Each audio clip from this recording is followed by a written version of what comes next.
Hey guys from YouTube, it's NoobOrLeet here.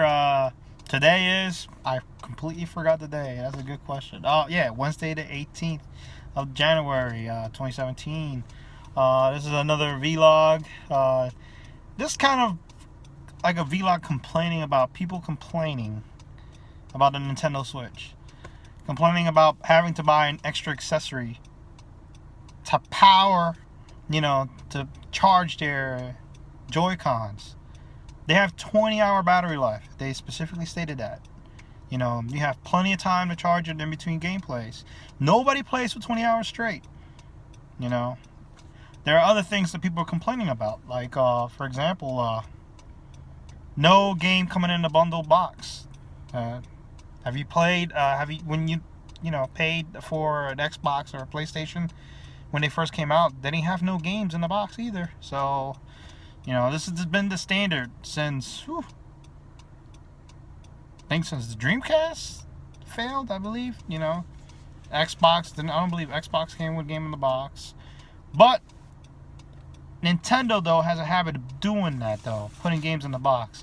But I believe this time they really, this is my opinion, they really messed up. They should have put a game in the box that actually presented the system, use the Joy-Cons, how to use the Joy-Cons, because you're buying the system basically for your children.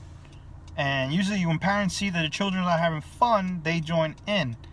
And if they have a game in the box, the parents can see what the system is all about. Right now, you're spending $300 for the system, then have to spend another $60 for a game just to see what the system is about. So that's the major downside of not having the game in a box. I can understand that.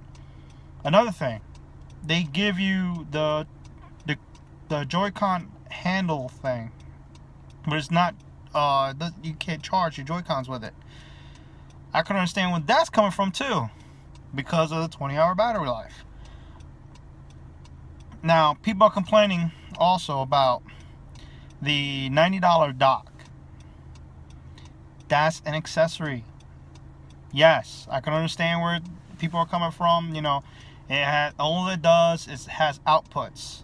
But think about it. You could just buy a USB-C 3.0 with HDMI on it. Hook it up to the bottom. You gotta have power pass through it. So you're gonna have to. It's fairly expensive, almost around $70 on Amazon. So basically, $20 difference just to get the regular dock, which condenses everything. Or you could go the getaway and get the $70 and just have your tablet, the Switch tablet on top of whatever it is you're trying to put it on.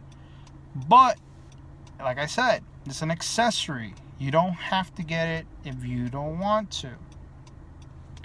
My major gripe, though, is the freaking Pro Controller. Why is it $70? I don't believe the Joy-Con HD Rumble is going to be in the Pro Controller. I highly doubt it, because they're designed specifically to be held on each hand. Pro Controller, you hold it with two hands. So I will have to see that myself to see, when people tear it down, to see if the HD Plus is in the Pro Controller to warrant the extra, $10 markup. Another thing that kind of pissed me off, usually I expect a Nintendo to have another first party game. Like, Zelda comes out the 3rd, something to carry over for summer. Not Mario Kart. We already got Mario Kart for the Wii U. Surprise Metroid. That would have been great. Or F-Zero. That's a game I love when I used to play Super Nintendo back in the day. Nothing. Now we gotta wait for Mario in the end of the year. Epic fail on that part. Third party support.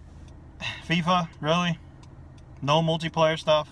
No, It's very upsetting when it comes to that aspect of third party support. It's just FIFA. No mention of Mass Effect. No mention of, Call of Duty. Nothing. No multiplats.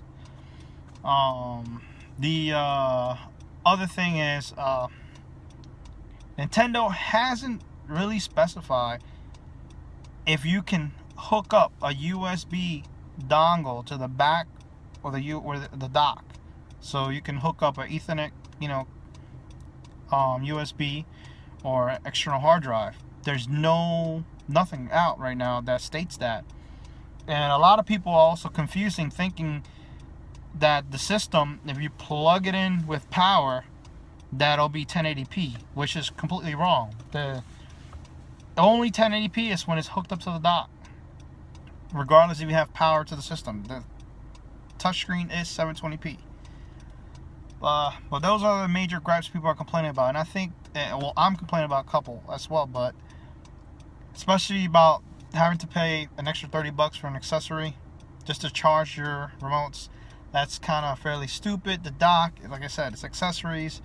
If you really want it, you get it. If you don't, you don't have to. How hard is it to take a dock from one TV and put it on another? It's not that hard. People need to stop being lazy. Well, that's my little small rant about this. I'm actually hoping, the system turns out great. I'm waiting for my pre-order on the 3rd, obviously. Whoever guarantees my pre-order, that's what I'm waiting for, because it all depends if Best Buy follows through or GameStop. Well, that's my rant about it. NoobOrLeet out.